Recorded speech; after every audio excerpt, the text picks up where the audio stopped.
ప్రస్తుతం మనతోని senior journalist Bharadwaj గారు మనతో ఉన్నారు. సార్‌తో మాట్లాడి మరిన్ని విషయాలు తెలుసుకుందాం.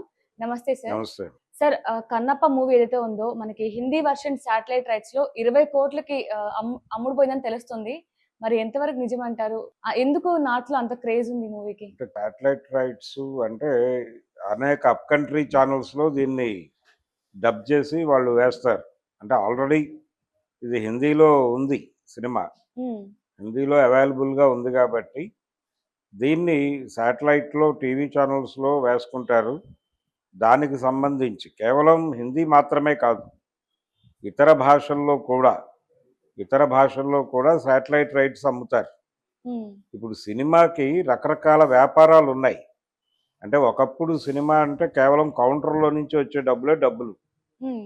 ఇప్పుడు ప్రతి సినిమాకి రకరకాల భాషల్లో శాటిలైట్ రైట్స్ అమ్ముతారు. ఇప్పుడు 'భోజ్‌పురి' లేకపోతే ఈ సినిమా ఇది హిందీలో రిలీజ్ అయింది కాబట్టి, ఇది థియేట్రికల్‌గా పెద్దగా పెర్ఫార్మ్ చేయలేదు హిందీ బెల్ట్‌లో కూడా. హుహు. అయినప్పటికీ కంటెంట్ కొంత జనాలకి కనెక్ట్ అయింది. ఓకే. కనెక్ట్ అయింది కాబట్టి అది ఓటీటీలో కూడా వస్తోంది హిందీలో. హుహు.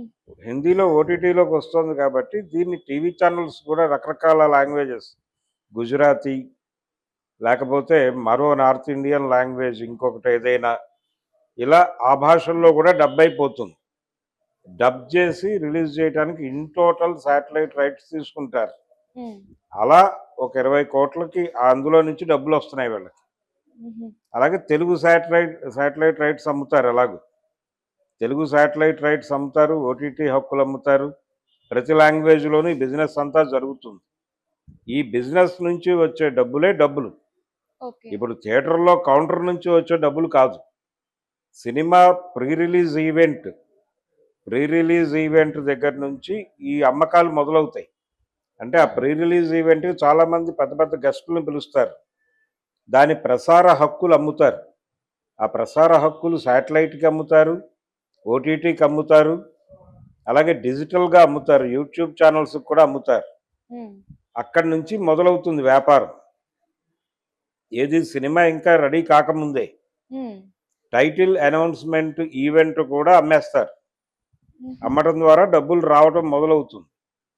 అక్కడి నుంచి నెమ్మదిగా సినిమాని కంప్లీట్ చేసి, రిలీజ్ చేసి, దాని మీద బిజినెస్ చేస్తారు. గతంలో లాగా ప్రేక్షకుడికి, ప్రొడ్యూసర్‌కి మధ్య ఆర్థిక బంధం మాత్రమే ఉండేది ఇదివరకు. హ్మ్. ఇప్పుడు అలా కాదు. వేరియస్ ప్లాట్‌ఫార్మ్స్ మీదకు సినిమా వెడుతోంది. ఆయా ప్లాట్‌ఫార్మ్స్ మీద ప్రతి ప్లాట్‌ఫార్మ్‌కి హక్కులు అమ్ముకుంటున్నారు. అలా డబ్బులొస్తాయి. అలా దీనికి కూడా ఒక 20,00,00,000 ఈ హిందీ శాటిలైట్ రైట్స్ అనే పేరుతో వస్తున్నాయి. హిందీ శాటిలైట్ రైట్స్ మాత్రమే కాదు ఇది. ఓకే. నార్త్ ఇండియన్ శాటిలైట్ రైట్స్‌గానే చూడాల్సుంటుంది. హ్మ్. అయిన తర్వాత అక్కడ రకరకాల లాంగ్వేజెస్‌లోకి దాన్ని డంప్ చేసేస్తారు. ప్రతి చోట ప్రతి లాంగ్వేజ్‌లోనూ టీవీలున్నాయి. ఆ టీవీల్లో కంటెంట్ కావాలి వాళ్ళకి. హ్మ్. ఆ కంటెంట్‌లో ఇప్పుడు మనం ఎప్పుడైనా సరే సరదాగా టీవీ తిప్పుతుంటే తెలుగు సినిమాలు చాలా రకరకాల భాషల్లో కనిపిస్తూ ఉంటాయి. ఆ కనిపించడానికి కారణం అదే.